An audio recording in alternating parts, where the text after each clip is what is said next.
Greetings, my name is Crystal Davidson, and I am presenting to you a remix of a project called the 9 Square Grid. It was first brought to us in the fall of 2022 in Architectural Studio 401. We were discovering programming and materiality through a provided list, and that list included words such as ascending, borrowed like, filtration, and deeper words like open, softness, resting space, community, so that we could imagine a structure. Now, I'm reimagining this project through a feminist lens, and more specific than that, a Black feminist perspective using Afrofuturism and speculative imagination as tools.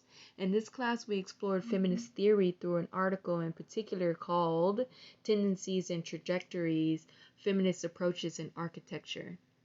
And on page 3, we were exploring the work of Dolores Hayden. It states specifically, the work of American feminist planner and historian Dolores Hayden, for instance, identified how certain features of the man-made environment discriminate against women, such as inhospitable streets, sexist symbolism in advertising and pornographic outlets. Hayden proposed removing these sexist features and replacing them instead with child care facilities, safe houses, and better public transport to ensure a more equitable society.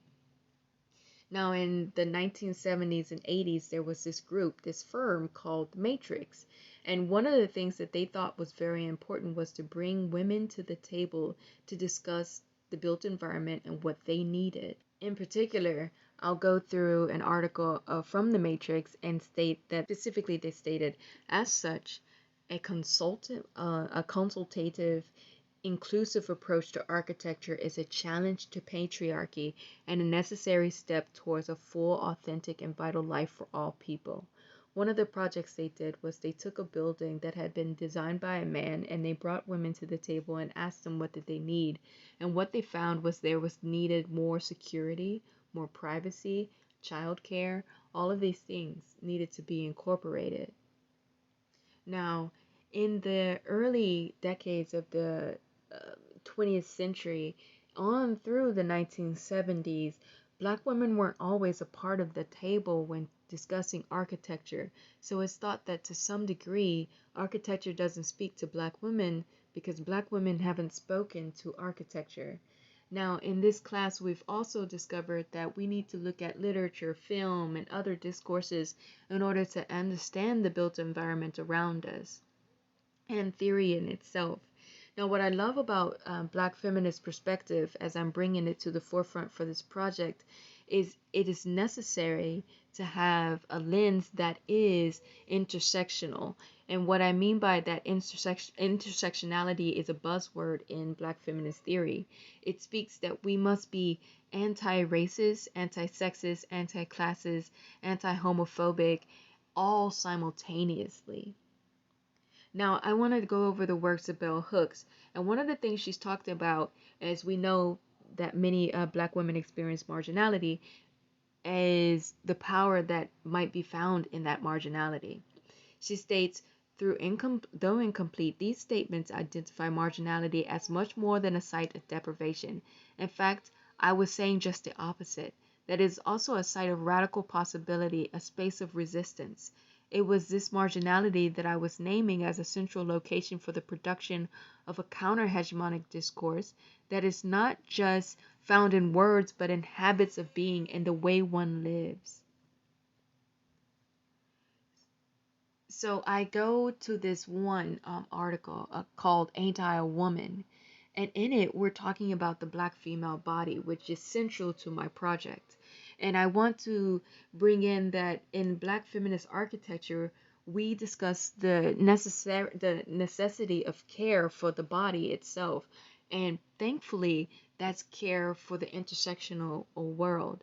And so in this article by Grace Nichols, she mentions in diasporic Caribbean women's literature, the Black female body is often depicted as a site of tension and a complex entity struggling to make itself heard outside of historical spaces of oppression and mutilation. This body needs to transcend traumatic memory in order to renew and to heal. Now, why am I talking about the Black feminist perspective? is, and also through the lens of futurity, such as Afrofuturism and Black speculative imagination, is not only do we bring in the intersectional, but we also bring in the necessity of joy. We have to bring in all the things that heighten the idea of what it means to have a healed body and a healed mind. So I continue this project with the idea that that list from the beginning must include words like safety, hygiene, kitchen laboratory, and relaxation. So let me present the project.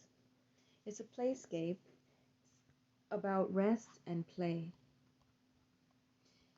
And the materiality originally was tempered metal glass, metal posts, and fabric mache.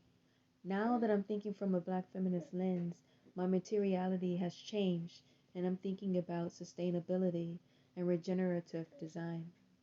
Now, originally, it was this very sectioned off area where there was 9 square grids in a courtyard. It was really just a playscape.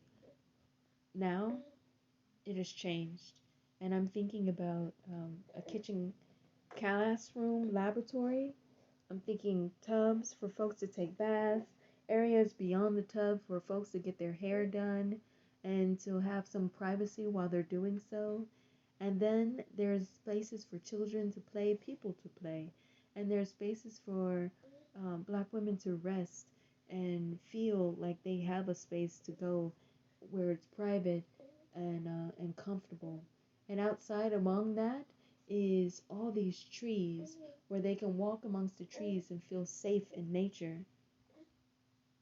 Now I'll continue to look at the project here, and you can see a little bit more of that area of the room where you can place your things and you can go and sit down on the couch or get in the bed and take a rest. And all of this space is a great space for play. It's basically rest without prejudice, and I'm calling it play as a symptom of soul. Thank you.